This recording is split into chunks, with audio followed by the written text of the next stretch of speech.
Bonjour Dominique. Bonjour Jeff. Dominique, aujourd'hui, j'aimerais ça qu'on puisse s'entretenir dans le sens où on dit que les Écritures sont fiables.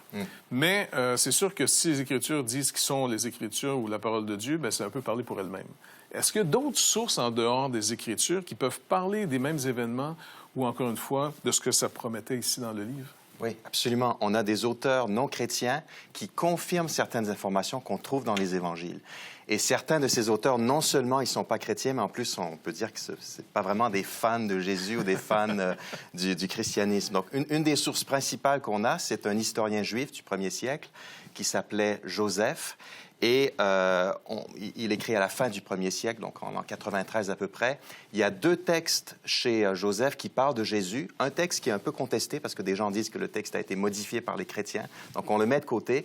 Mais il y a un deuxième texte très important dans lequel Joseph nous parle de Jacques, le frère de Jésus. Et dans ce passage, il nous dit que Jésus était appelé le Christ. Ça, c'est intéressant. Tu peux-tu, pour nos auditeurs qui ne sont pas habitués d'entendre que Jésus avait un frère qui s'appelait Jacques? Oui, tout à fait. Et cette information, elle est justement confirmée dans les évangiles. Donc, Marie a eu des enfants par la suite. Parce qu'elle n'a pas connu Joseph, dans le sens où elle n'a pas couché, elle a eu une relation sexuelle avec son mari, tant était son que fils aîné. Jésus n'était pas né. Mais Absolument. donc, c'était jusqu'à ce qu'il ait eu l'enfant. Après, Oui. en d'autres mots, c'est un mariage normal. C'est ça. Et donc, Jésus avait des demi-frères, on pourrait dire. Dont Jacques. Dont Jacques. Et donc, Joseph nous dit que Jacques, en l'an 62, il a été lapidé sur ordre du Sanhédrin, donc le grand conseil juif de Jérusalem, parce qu'on disait qu'il avait transgressé la loi juive, donc la Torah, la loi de Moïse. Et donc, il était attaché à Jésus, son frère, appelé le Christ, qui veut dire le Messie. Et donc, plus de 30 ans après la crucifixion de Jésus, Jacques est toujours convaincu que son frère Jésus était le Messie. Et il est même prêt à mourir pour cette cause. Et en plus, on apprend par le livre des Actes que Jacques était le responsable principal, le leader de l'Église de Jérusalem. Donc, si Jacques est prêt à mourir pour Jésus, le Messie, c'est sans doute qu'il s'est passé quelque chose après la crucifixion. Exactement, oui. Sinon, on ne meurt pas pour une cause qu'on ne croit pas, là. Tout à fait. Il y aurait d'autres sources aussi? Il y a d'autres sources. Il y a des sources non juives, des sources romaines. Par exemple, l'historien Tacite, qui nous décrit un petit peu l'histoire de l'Empire romain. Lui, il écrit au début du IIe siècle, et il nous parle de l'empereur Néron. Et il nous dit qu'il était un empereur cruel.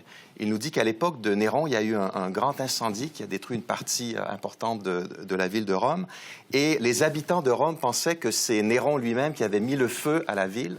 Et Néron a accusé les chrétiens d'avoir été à l'origine de cet incendie et il les a torturés finalement.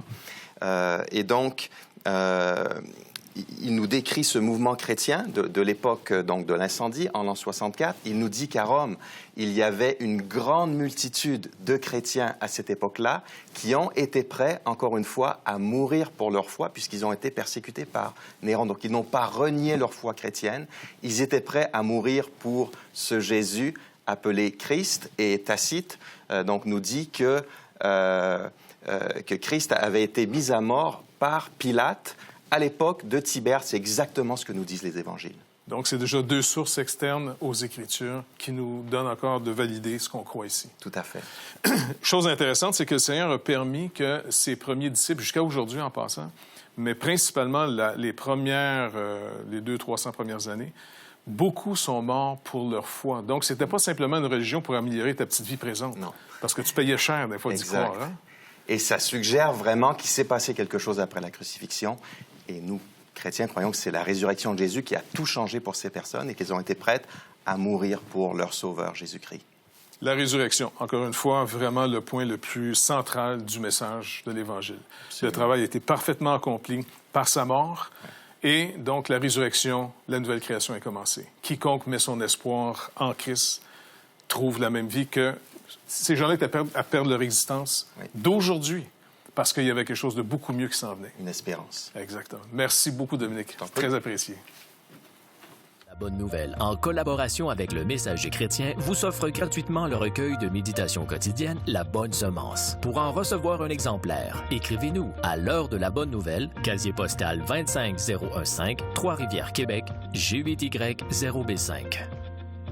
Vous pouvez également nous joindre à info@hbn.ca ou par téléphone 1-866-509-1319.